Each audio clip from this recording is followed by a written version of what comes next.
AG2R La Mondiale, le contraire de seul au monde.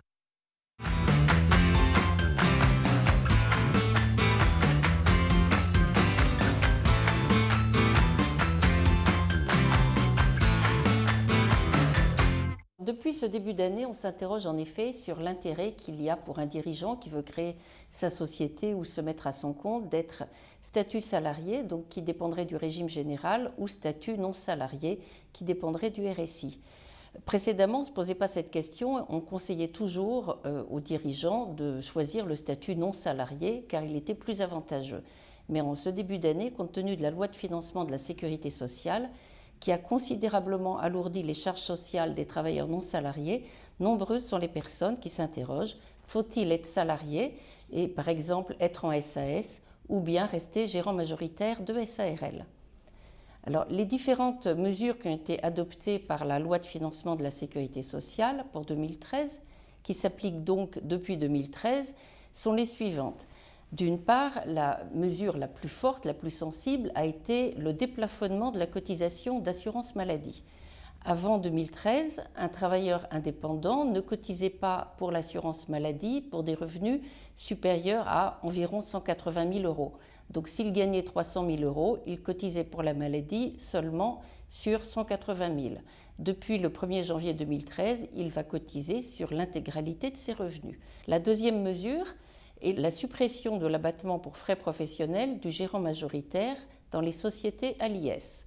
Donc cet abattement forfaitaire qui était de 10% est supprimé et de ce fait, à compter de 2013, le RSI appelle des cotisations sur une assiette majorée de 11%.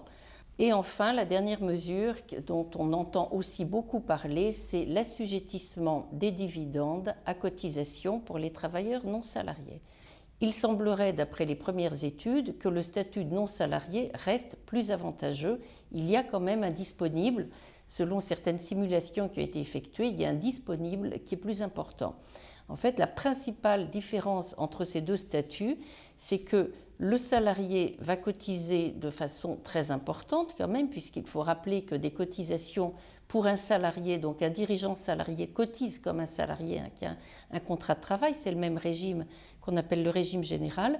Il cotise pour les cotisations salariales à 22%, mais les cotisations patronales sont d'au moins 50%. Alors, rester TNS peut être opportun. Je pense qu'il faut faire un examen très détaillé, très approfondi de sa situation.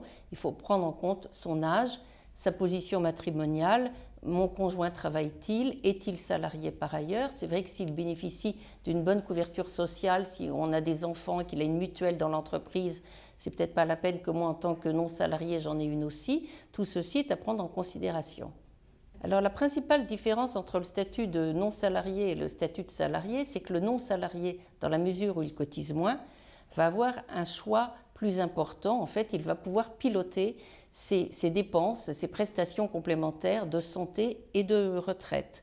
Donc, il a le choix, tandis que le salarié cotise de façon très importante, puisque la cotisation au régime des cadres pour un salarié est à plus de 20% quand même, tandis que pour un non-salarié, c'est vrai que la retraite sur la tranche B est de 8%, mais bien entendu, les prestations, la retraite servie est corrélée à ce montant assez faible. Donc le différentiel dont dispose le travailleur non salarié compte tenu du fait qu'il cotise moins, il pourra l'affecter à des produits de son choix. C'est vrai que ces produits vont changer selon ses besoins. S'il est fortement fiscalisé, il aura intérêt à prendre un régime Madelin, puisqu'il bénéficiera donc d'une déduction fiscale. S'il est moins fiscalisé, que le régime Madelin n'est pas très intéressant, il pourra opter pour une assurance vie, tandis que le salarié, compte tenu du taux de ses cotisations, il n'a pas le même disponible. Et sans compter, en plus des possibilités de rachat de cotisations pour les travailleurs non salariés, ils peuvent racheter des trimestres de cotisation dans des conditions très favorables, tandis que pour les salariés, ce choix n'existe pas, hormis les rachats Fillon, dont disposent aussi d'ailleurs les non-salariés.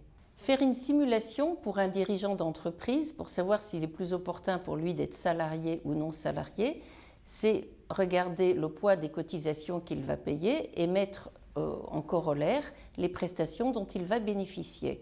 Donc il faut tenir compte évidemment des charges sociales, mais aussi de la fiscalité.